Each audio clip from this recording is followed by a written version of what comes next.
Halo teman-teman semua, salam sehat dan salam semangat. Dalam kesempatan ini ada 4 topik pembahasan yang akan dibahas dalam video kali ini. Yang pertama adalah pendahuluan, kemudian isi materi, analisis dan pembahasan, dan yang terakhir adalah kesimpulan. Ya, topik pembahasan yang pertama pendahuluan. Nah, kegiatan perikanan tangkap memiliki peran yang sangat strategis dan dominan dalam pembangunan perikanan di Indonesia. Oleh karena itu, penting halnya dilakukan analisis untuk mengestimasi perkembangan kondisi dari sektor penjualan di TPI di Indonesia setiap tahunnya. Nah, sehingga kami akan meneliti tingkat pertumbuhan produksi perikanan laut di Indonesia yang dijual di TPI dalam rentang tahun 2004 sampai 2019 dengan menggunakan pemodelan matematika. Nah, ada pula perolehan data yang telah kami dapatkan dari web BPS, yaitu Badan Pusat Statistik. Yaitu kami peroleh data dari tahun 2004 sampai 2019, banyak produksi perikanan laut di Indonesia yang dijual di TPI dalam satuan berat ton. Nah, selanjutnya ada rumusan masalah. Nah, jadi rumusan masalah kami yang pertama, bagaimana cara memperkirakan model yang sesuai untuk menggambarkan tingkat pertumbuhan produksi perikanan laut di Indonesia yang dijual di TPI dalam rentang tahun 2004 sampai 2019. Lalu yang kedua, berapa perkiraan pertumbuhan produksi perikanan laut di Indonesia yang dijual di TPI 11 tahun yang akan datang dihitung dari tahun 2019 dengan menggunakan model yang sesuai. Nah, ada pula tujuannya yaitu untuk memperkirakan model yang sesuai untuk menggambarkan tingkat pertumbuhan produksi perikanan laut di Indonesia yang dijual di TPI dalam rentang tahun 2004 sampai 2019. Nah, dan tujuan yang kedua yaitu mengetahui perkiraan tingkat pertumbuhan produksi perikanan laut di Indonesia yang dijual di TPI 11 tahun yang akan datang dihitung dari tahun 2019 ya, dengan menggunakan model yang sesuai. Pada bagian isi materi, ada 3 hal yang akan dibahas. Yang pertama adalah pemodelan matematika, kemudian regresi non-linear, dan yang terakhir adalah GeoGebra sebagai analisis data.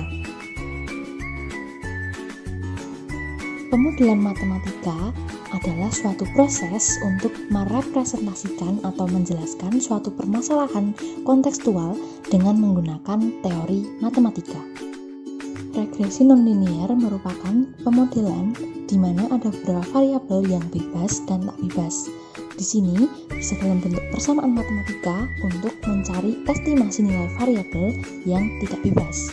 Kemudian, macam regresi nonlinear adalah ada polinomial, kemudian laju pertumbuhan jenuh atau saturation growth, kemudian logaritma, logistik, dan eksponensial.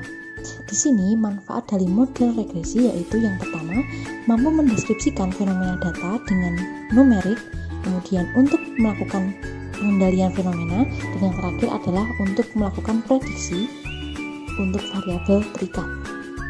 GeoGebra sebagai analisis data. GeoGebra merupakan suatu program untuk membantu memvisualkan suatu konsep tentang matematika. Salah satu manfaat yang diperoleh dari GeoGebra adalah untuk membantu menganalisis dan memodelkan suatu permasalahan kontekstual. Nah, selanjutnya adalah analisis dan pembahasan. Sebelumnya kami akan memaparkan beberapa tabel di mana merupakan tabel analisis menggunakan beberapa model regresi.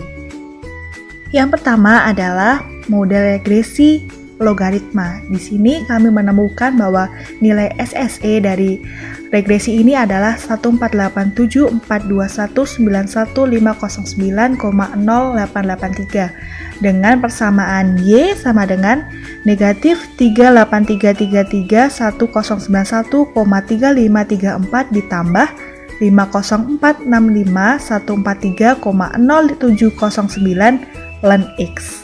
Nah, selanjutnya adalah tabel model regresi linear dengan SSE 1486881313607,1251 dengan persamaan Y sama dengan 25091,8X dikurangi 4993341,3,32. Selanjutnya adalah tabel polinomial. Di sini kami mendapatkan SSE sebesar 16918299125,7106 dengan persamaan Y sama dengan 539,43 X kuadrat dikurangi 21534066,68 X ditambah 2149504820,71. Selanjutnya adalah tabel model regresi eksponensial dengan SSE sebesar 14487224632,2563 dengan persamaan Y sama dengan 0 dikali E pangkat 0,05X. Dan yang terakhir adalah model regresi growth, di mana SSE yang diperoleh adalah 14487124632,2493 dengan persamaan Y sama dengan 0 dikali 1,05 pangkat X. Dari beberapa model regresi yang telah kami paparkan sebelumnya, kami memilih model regresi menggunakan model growth karena yang pertama, dapat dilihat dari beberapa gambar di atas bahwa produksi perikanan laut di Indonesia yang dijual di TPI dalam satuan berat ton terus mengalami peningkatan kecuali pada tahun 2011 dan 2015 karena pada tahun tersebut mengalami penurunan. Nah, karena beberapa data tersebar cukup jauhan sehingga tidak memungkinkan didekati dengan model linier. Lalu yang selanjutnya adalah SSE dari model regresi ini merupakan SSE yang paling kecil di antara model yang dari model yang lainnya. Nah, dikatakan bahwa ketika SSE yang diperoleh mendekati 0 atau yang terkecil, maka model yang diperoleh akan semakin akurat. Nah, dari model-model di atas karena kami memilih model regresi growth dengan SSE yang terkecil, dengan persamaan model regresinya adalah Y sama dengan 0 dikali 1,05 pangkat X, maka ketika kami mencari estimasi produksi ikan di Indonesia yang dijual ke TPI pada 11 tahun yang akan datang, yang dihitung dari tahun 2019, maka kami mensubstitusikan X sebesar 2030 dengan perolehan nilai Y sama dengan 1.252.759,0529 ton. Artinya, dengan model regresi saturation growth ini, perkiraan pertumbuhan produksi perikanan laut di Indonesia yang dijual di TPI 11 tahun yang akan datang akan mengalami peningkatan. Dari beberapa pembahasan di atas, kita bisa menarik kesimpulan bahwa untuk memperkirakan model yang sesuai untuk menggambarkan pertumbuhan produksi perikanan laut di Indonesia yang dijual di TPI dalam rentang tahun 2004 sampai 2019 dapat digunakan model regresi growth karena berdasarkan hasil analisis sebelumnya, nilai SSE yang mendekati 0 adalah nilai SSE dari model regresi growth dengan persamaan model regresinya adalah Y sama dengan 0 dikali 1,05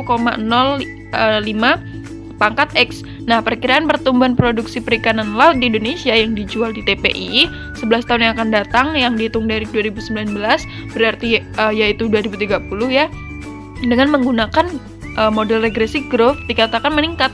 Hal ini dapat ditunjukkan dengan perolehan hasil penjualan ikan di tahun 2030 sebesar 1.252.759,0529 ton ikan.